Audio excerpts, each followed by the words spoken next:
Okay, so before we get started, I want to share something that took me a hell of a long time to understand. This war, it's internal and it's not technical. And I wrote this book called Lessons from a Terrible Photographer. And it's for creatives who feel stuck, burned out or quietly disconnected from their own work, even though they know what they're doing. This book isn't about gear or technique. It's about the stuff that no one really talks about, doubt, comparison, burnout, and figuring out why the work feels harder than it used to. I didn't write it as a roadmap or some place of authority. I'm not a guru. I wrote it in a way that I wish someone had written to me. It's honest, it's human, and focused way more on the why we make the work than how. This book is available for pre-order right now. I'm pretty excited about it. Head over to terriblephotographer.com to learn more. All right, back to the show.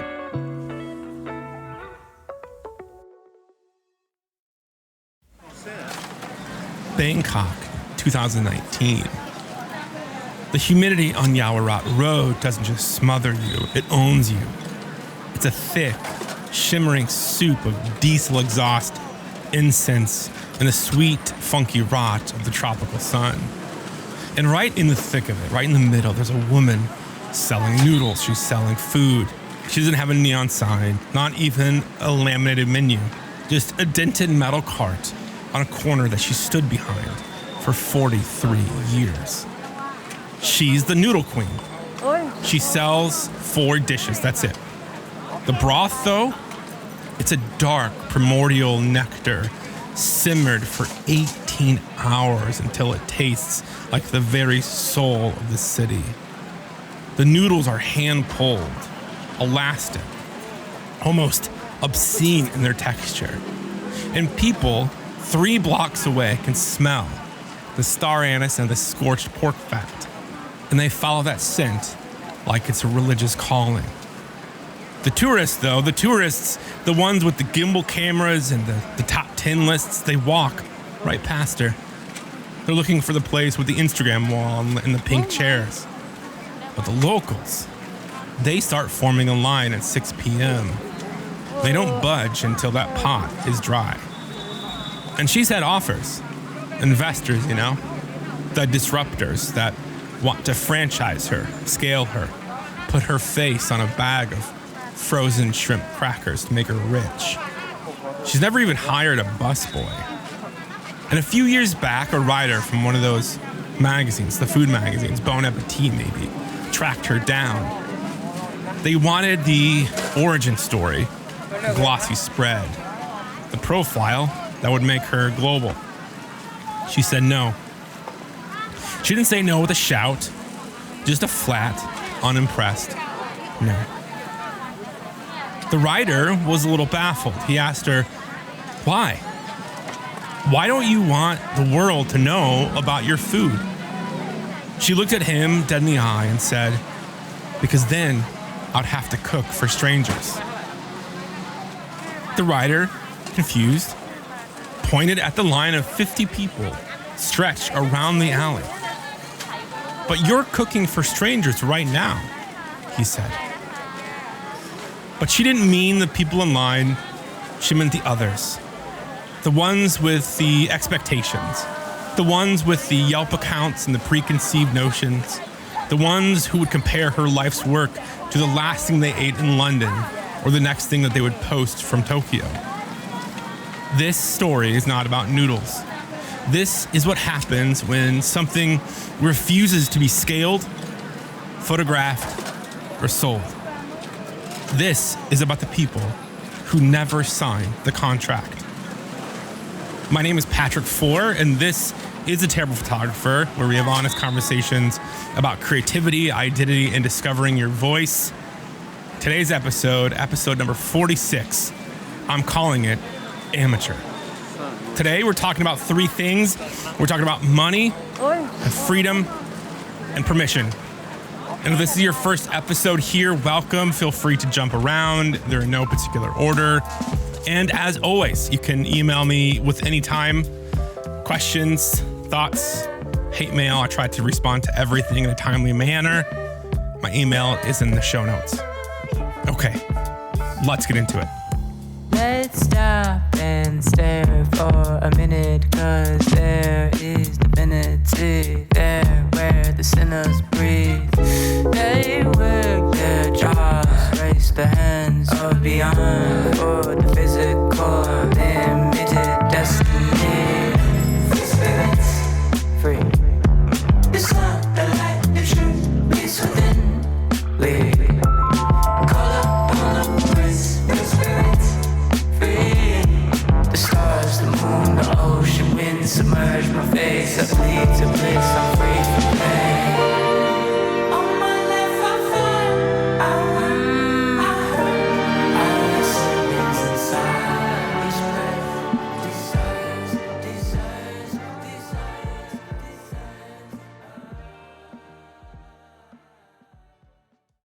Hey, Patrick, Jason here. I know your drive is to help professional photographers, but I had a thought for a show. I am self-taught with help from YouTube and some friends, and I'm always trying to get better.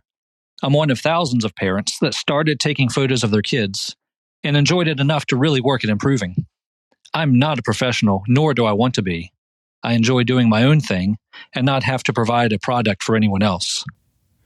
So that's Jason. Jason is an amateur photographer in North Carolina. He also owns a business called Shenandoah Woods.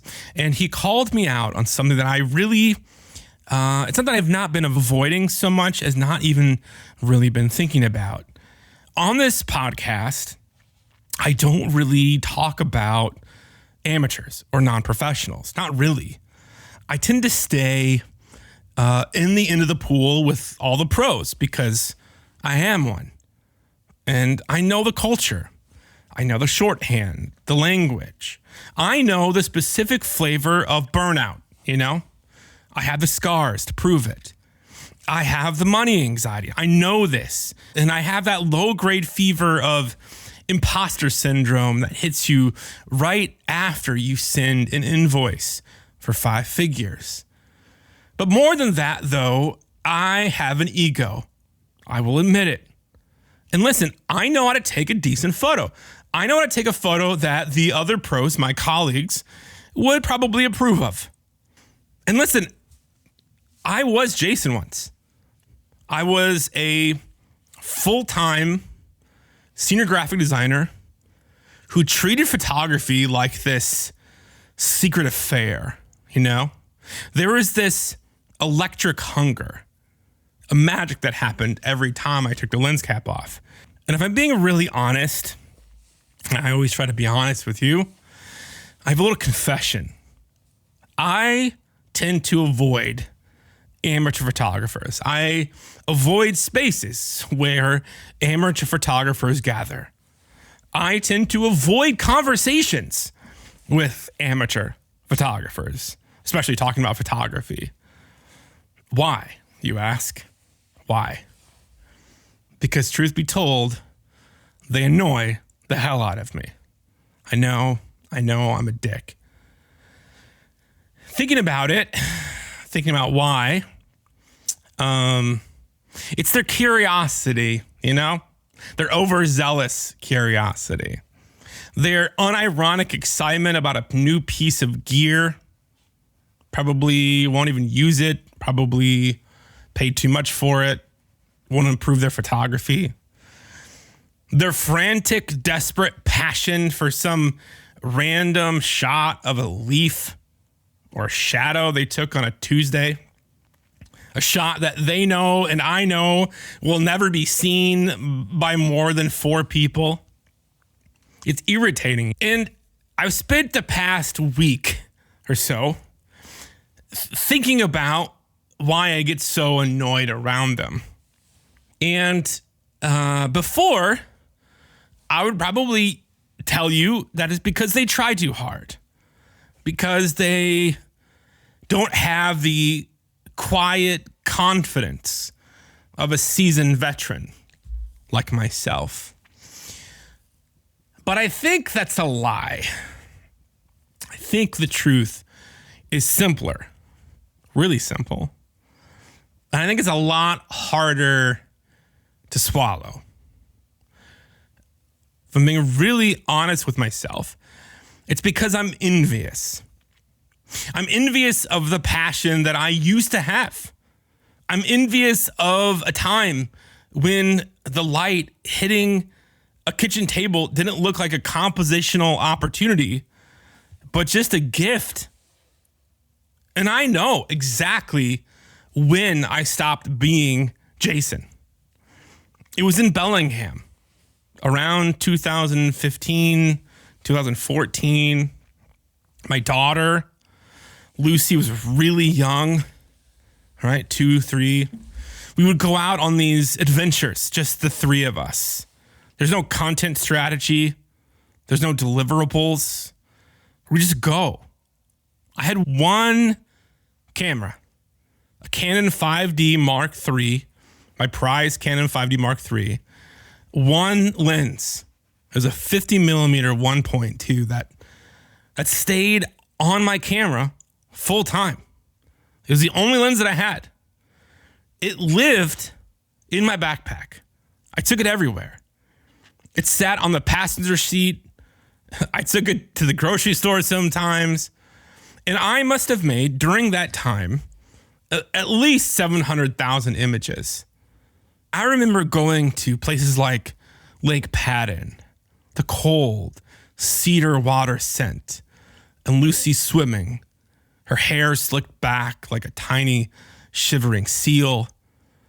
I remember the sticky lavender honey drips of ice cream in Fairhaven, the impossible bruised orange light of the Puget Sound sunset when the clouds finally gave up.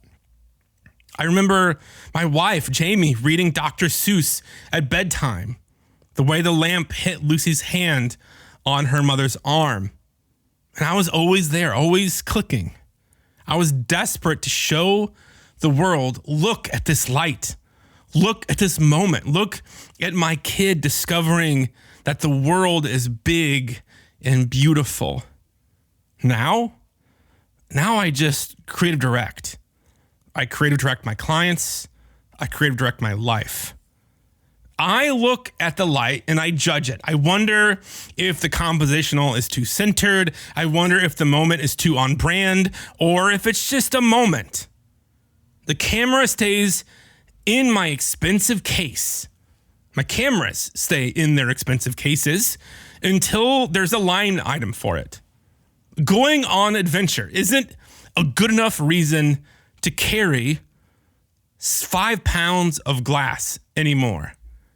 And I'm so fucking envious of that version of myself. The one who was just curious about his daughter's face without needing that face to perform or make him money.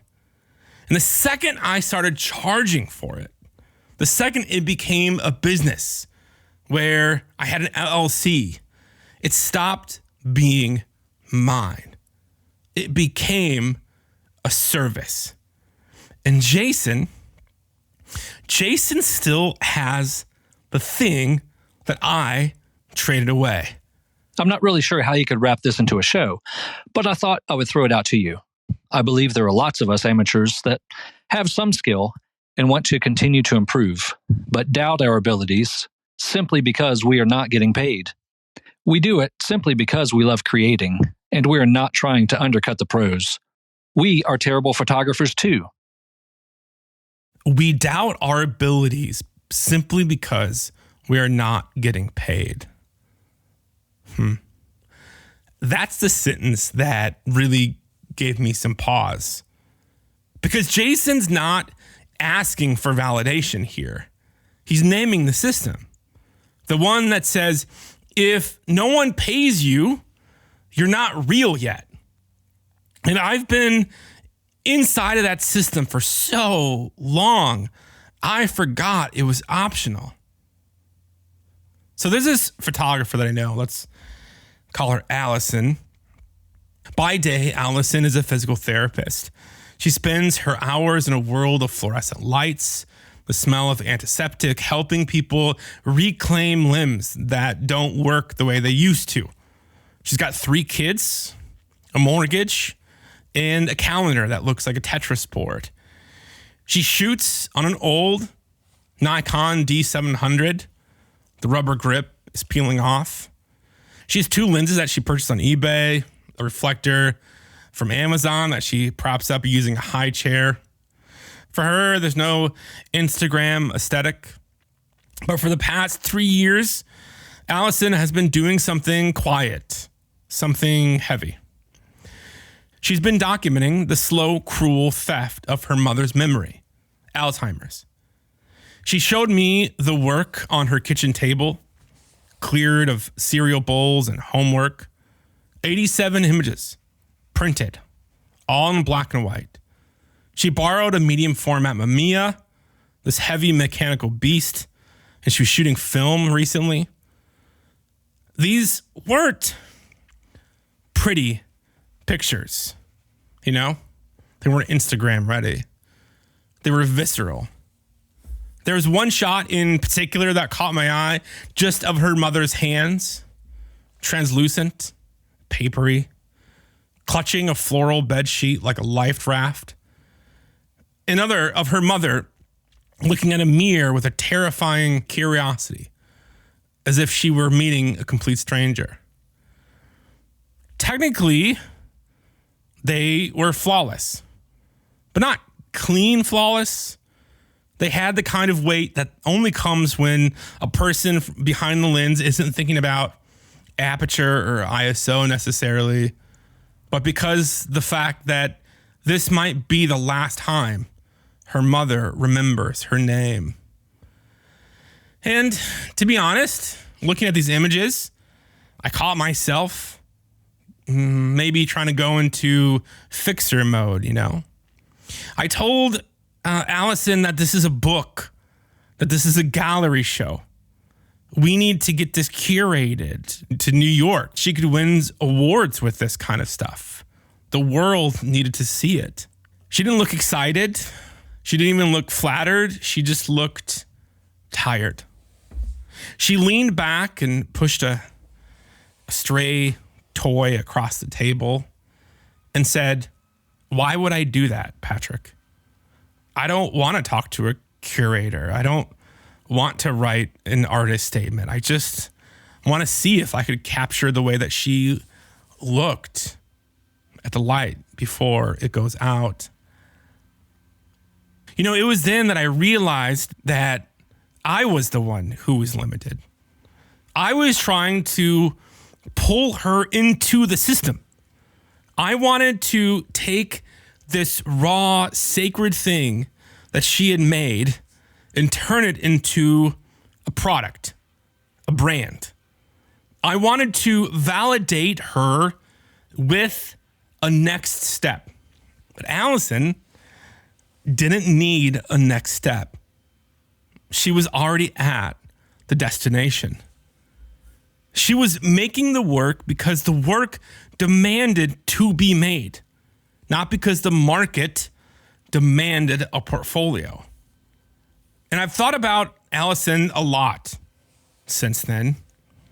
I've thought about Jason's email this past week about the noodle queen in Bangkok who refused to be publicized in a magazine like Bon Appétit, because they all represent something that the professional creative world does not have a language for. They're confused by. They're not unskilled, right?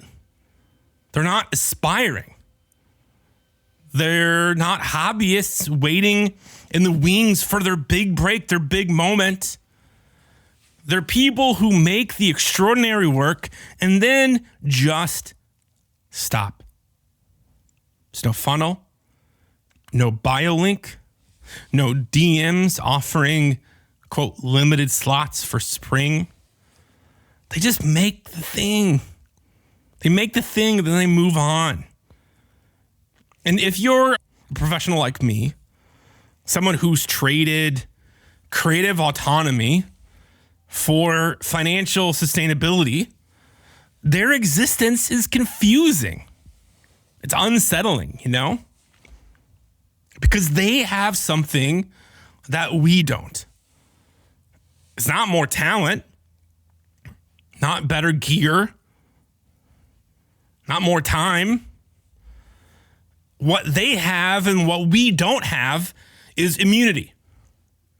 They have immunity to the algorithm, to trends, to client feedback, to pricing anxiety, to comparison. The question, but is anyone going to hire me if I post this? They don't have that. They're not thinking about that. Alison shoots what she wants, when she wants, and how she wants to shoot it. She can disappear for 6 months and her career doesn't collapse because she doesn't even have a career. She has a practice. And here's the line that I just really need you to sit with. Jason, and any other amateur listening, you are not beneath professionals. You are actually adjacent to the freedom that they've lost, that I've lost.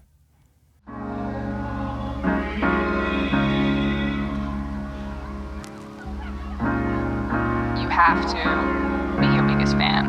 And when things are really tough and they're really rough and nothing's working, but there's something inside of you that says, I just have to follow that. Because you don't know who you're going to meet. So there's a term that I've been using in my head for years. Transactional legitimacy. The belief that payment equals worth. That clients equals seriousness. That monetization equals maturity. This is the water that we all swim in, right? The unspoken hierarchy. If you charge, you're real. And if you don't, you're fake. You're just cosplaying, I guess. And look, I get it. I've lived in and swimmed in the system for a long time. I've used this logic to justify why I deserve the day rate that I charge. Why my work matters more than someone shooting their kid's soccer game with a kit lens. But here's what this transactional legitimacy doesn't tell you where it falls short. Professionals didn't escape the system. We signed a contract with it, and we agreed to the terms. Deliver on deadline, match the client's vision, even when it's bad. We shoot trends we don't believe in because they're what's working now. We chip away at our voice to fit the brand deck. We say yes when we really want to say no because the invoice is due and the mortgage doesn't care about creative integrity. We have traded creative sovereignty for financial sustainability. And please hear me. This is not a moral failure, guys. I believe in professional photography. I love my career. I love the fact that I can be paid for this stuff. But I would be lying to say there is a trade-off. There is a big trade-off. And the person who never made this trade, who never signed that contract, the parent with the camera who shoots purely because the light hit their kid's face in a way that made them press that shutter. They're not less legitimate. They're differently bound. The professional is bound to the market. The non-commercial creative is bound to nothing but the image. And we've convinced ourselves that the first bind is superior because it generates money, generates invoices. Because we have websites and portfolios and a brand and recognition from our peers. But all that stuff is not the same as freedom. An invoice is actually proof that you sold something. And freedom, my friends, is having nothing left to sell. You know, I used to think that people like Jason, people like Alison wanted what I had, right? That there was this secret desire for them to use their passion to go pro. That eventually they would be discovered, that they would be able to quit their mediocre day jobs and eventually esteem the title professional photographer, that they would actually want the clients. They want the day rate. They would want the confidence, the ability to say, I'm a commercial photographer. I'm a wedding photographer. I'm a landscape photographer at a dinner party without wincing. I thought they were works in progress, you know, pre-professional. Photographers in waiting. Photographers in training. But turns out I was the one who didn't understand. They didn't want what I had. They kept what I gave up. I think I need to be specific here. I can't quit for 6 months without my business and brand collapsing. Alison can. I really feel like I can't shoot something unless something with no commercial application, no portfolio value, no social media benefit. I can't do that type of work and sleep fine, knowing that I perhaps wasted my time. Alison can, right? Jason can. I can't ignore trends. I can't ignore what's working for other photographers in my market.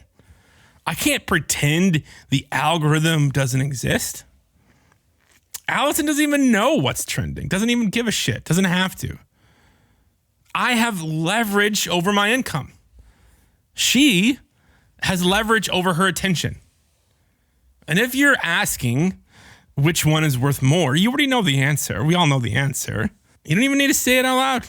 Because saying it out loud means admitting that maybe the thing that we've been chasing isn't the thing that we actually wanted. Because I get it. If you're like me, right? I wanted the respect. I wanted the recognition, the proof that I wasn't wasting my time. And we thought the market could give us that. But in reality, the market doesn't respect you. It tolerates you as long as you're useful. And the second you stop being useful, the second the trends shift or the budget dries up, the algorithm changes its mind, right? Clients determine that you're no longer useful. The market just moves on. It doesn't mourn you. It just replaces you. You're replaceable. But Alison's work doesn't need the market's permission to exist. Mine does. I'm a slave to the market. I fully admit it. And that's not because I'm more skilled than Alison. It's because I signed the contract. Here's what I'm not saying. I just really need to make sure that this is understood, because I feel like I'm shitting on professional photography right now. I'm not saying that being a professional is a trap.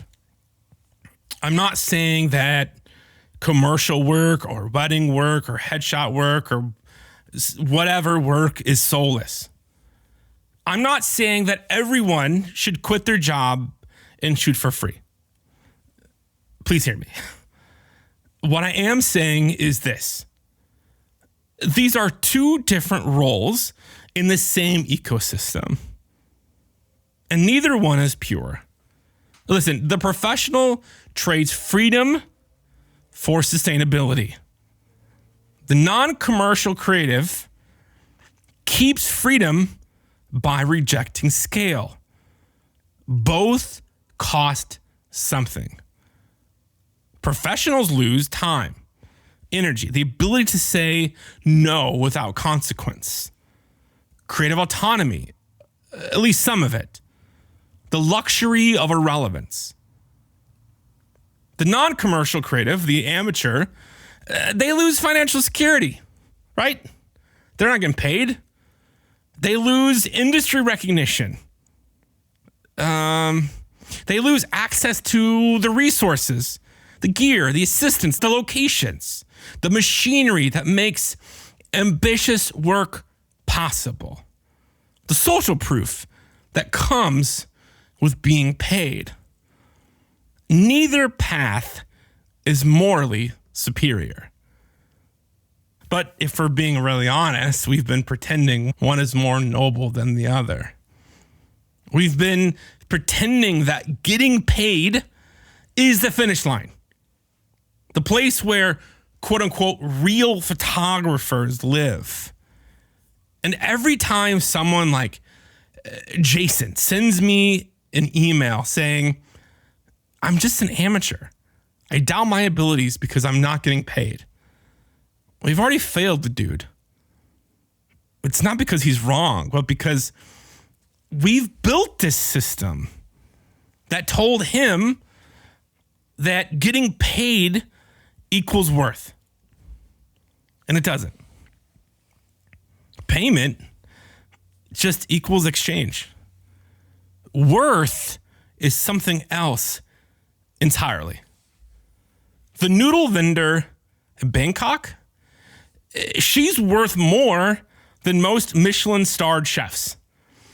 It's not because her food's better. Maybe it is. Maybe it isn't. I don't know. But because she refused to let the transaction define the work. She kept the thing that matters. The ability to say no. The ability to choose when she starts and when she finishes. The ability to close when she's tired. The ability to serve who she wants, when she wants, and how she wants. This is not amateur. That's being unowned. You know, we live in this world, I think, where your photos, your time, your voice, your attention, it's just constantly being appraised for market value, social value. Being unowned might be the most radical thing that you can be. I've thought about Jason's email a lot this past week. I wasn't even planning on doing this episode this week. I had something else planned.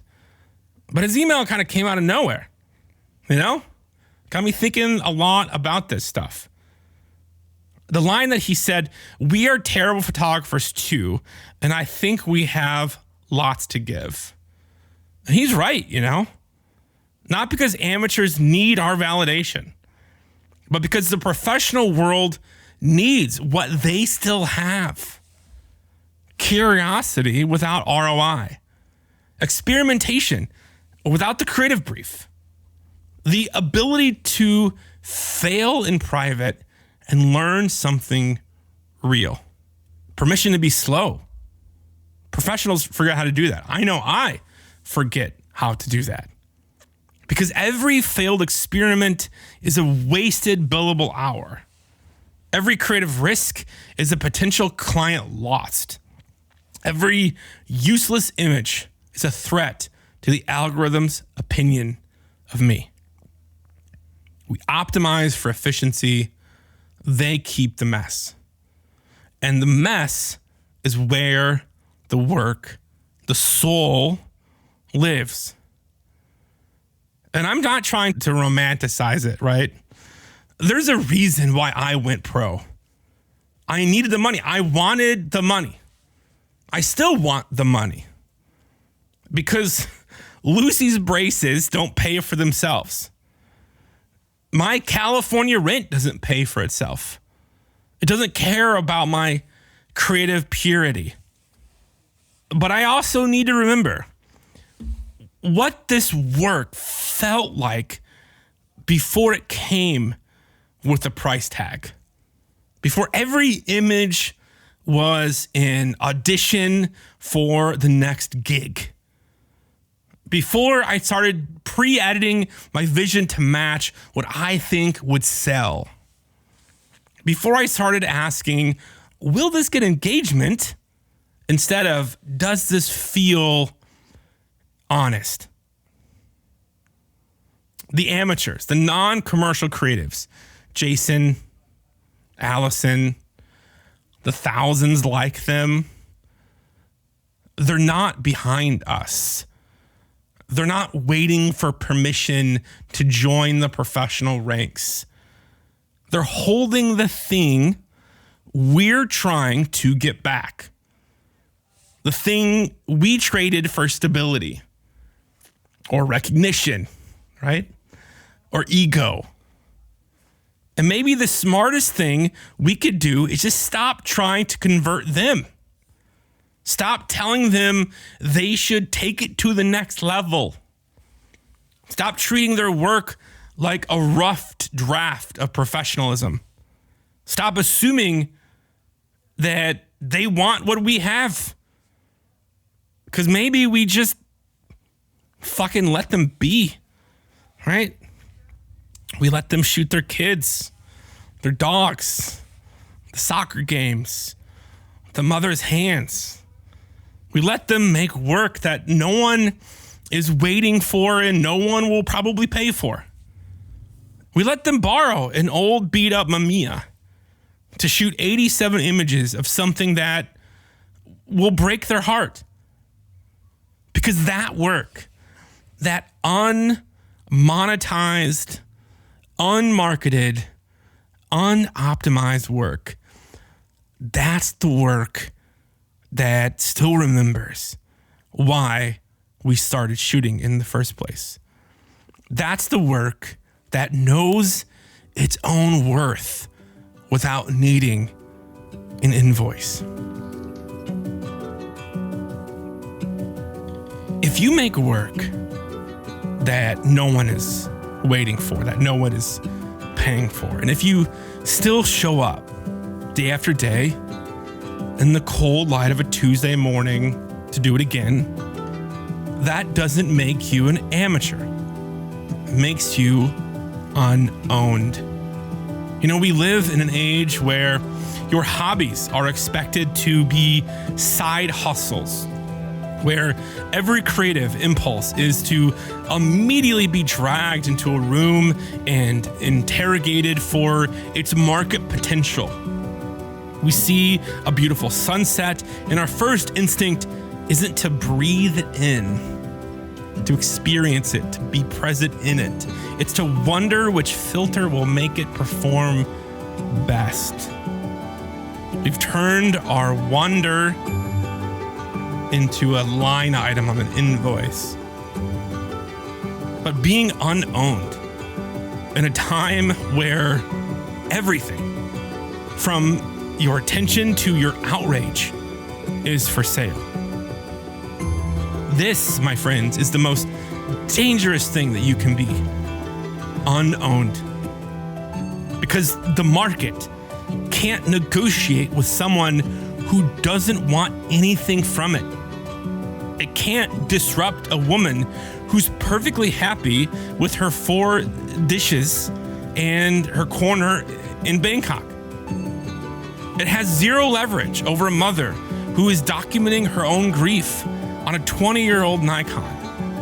Not for a gallery, but for the sake of the memory, the moment, the person itself. Listen, the market wants you to become predictable. It wants us all to become predictable. It wants us to be repeatable. It wants you to sign the contract that says you will keep producing, even when the well is dry, even when the engagement numbers are dipping. But the Noodle Queen refused that contract. Alison never looked at that contract. And Jason, most likely, is tearing his contract up right now. They understand that the most sacred space a human can occupy is one where the work is its own reward. The lover, which is what amateur means, the lover, is the only one left in the room who still remembers why we picked up this camera in the first place. They aren't, quote, less than professionals. They aren't pre-professionals. They are keepers of the flame that the professionals are constantly trying to shield from the wind of the marketplace. So keep the mess. Keep the useless projects, quote unquote. Keep the photos that will never see a screen, the stories that will never be sold. Because as long as you're doing it for the love of the thing, you belong to no one. Until next week, stay free, stay curious, stay courageous, and yeah, stay terrible.